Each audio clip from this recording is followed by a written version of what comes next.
नमस्कार, मैं हूं विवेक और मैं हूँ सोनिया। हमारे इस खास विश्लेषण सत्र में आपका स्वागत है। उत्तर प्रदेश के बांदा में 47.6 डिग्री तापमान, मतलब सोचकर ही पसीना आ जाता है ना। ये कोई आम गर्मियों का दिन नहीं है। बिल्कुल नहीं। ऐसा लग रहा है जैसे किसी ने एक विशाल ओवन फुल स्पीड पर चालू करके छोड़ दिया है और हम सब उसके अंदर बंद है। और आज के हमारे इस गहन विश्लेषण में हमारा मिशन यही समझना है कि ये भीषण गर्मी सिर्फ एक नॉर्मल गर्म दिन क्यों नहीं है, बल्कि एक बिल्कुल नई और खतरनाक स्थिति क्यों बन गई है। हाँ, तो अगर हम डेटा को देखें तो हमें इस बात पर हैरान नहीं होना चाहिए कि दिन कितने गर्म हैं। मतलब असली ध्यान इस बात पर होना चाहिए कि मौसम का पैटर्न कैसे लॉक हो गया है। लॉक हो गया है मतलब? देखिए, एक हाई प्रेशर सिस्टम बना हुआ है। ये आसमान में एक बड़े अदृश्य ढक्कन की तरह काम कर रहा है और ये ढक्कन गर्म हवा को नीचे की तरफ दबा रहा है और बादलों को बनने ही नहीं दे रहा है। अच्छा, पर एक बात बैठाइए, भारत में तो मतलब हमेशा से भयंकर गर्मियों पड़ती आई हैं। हमारे पूर्वज भी तो दिन भर धूप में काम करते थे, तो अचानक से अब हम इस जानलेवा खतरे की बात क्यों कर रहे हैं? आखिर ऐसा क्या बदल गया है? सबसे बड़ा बदलाव हमारी रात के तापमान में आया है। पहले दिन चाहे जितना गर्म हो, रात में पारा गिर जाता था। शरीर को ना ठंडे माहौल में रिकवर करने का मौका मिल जाता था। सही बात है।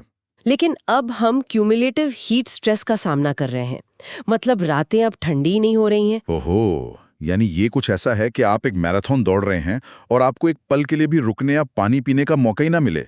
आपका शरीर बिना रुके लगातार काम कर रहा है। एकदम सटीक उदाहरण है ये। ओके। जब लगातार कई वार्म नाइट्स यानी गर्म रातें होती हैं, तो आपकी स्लीप साइकिल पूरी तरह बर्बाद हो जाती है। शरीर का जो अंदरूनी कूलिंग इंजन है, उससे आराम नहीं मिलता। तो इसका असर सीधा हमारी सेहत पर पड़ता होगा। बिल्कुल पड़ता है। इससे सीधे हमारे अंगों पर भारी दबाव पड़ता है और यही वजह है कि अचानक हार्ट अटैक या स्ट्रोक के मामले इतनी तेजी से बढ़ रहे हैं, खासकर उन मजदूरों के लिए जो दिन भर बाहर पसीना बहाते। ये स्थिति सच में जानलेवा है। दिन की गर्मी तो समझ आती है, लेकिन ये रातें आखिर ठंडी क्यों नहीं हो रही हैं?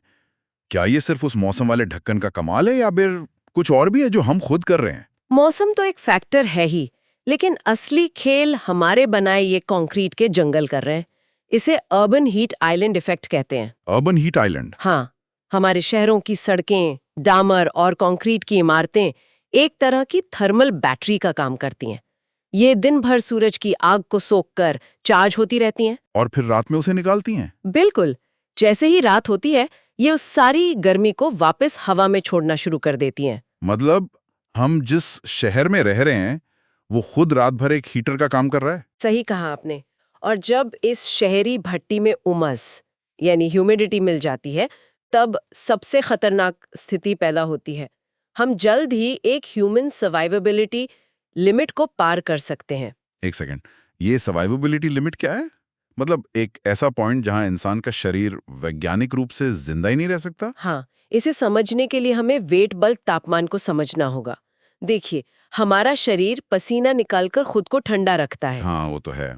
लेकिन जब हवा में बहुत ज्यादा गर्मी के साथ बहुत ज्यादा नमी आ जाती है, तो हमारा पसीना हवा में वाष्पित यानी इवेपोरेट होना ही बंद हो जाता है। अरे बाप रे!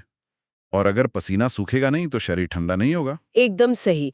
हमारा इंटरनल कूलिंग मैकेनिज्म पूरी तरह फेल हो जाता है। शरीर अंदर से उबलने लगता है और अनुमान है कि अगर यही हालात रहे तो 2030 तक अत्यधिक गर्मी के कारण करीब 3 करोड़ आउटडोर नौकरियां सीधे खतरे में आ जाएंगी। 3 करोड़? हाँ, क्योंकि लोग बाहर काम ही नहीं कर पाएंगे। ये आंकड़े तो सच में डराने वाले हैं। लाखों लोगों की रोजी रोटी का सवाल है।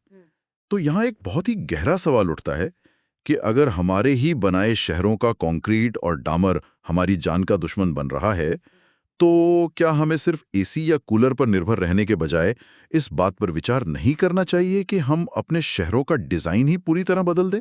ये बहुत जरूरी सवाल है। क्या भविष्य के शहरों को कंक्रीट के बजाय किसी नई तकनीक या प्राकृतिक तरीके से बनाना हमारी मजबूरी बन जाएगी? इस बारे में सोचिएगा। अभी के लिए इतना ही। मिलते हैं अगले वीडियो में।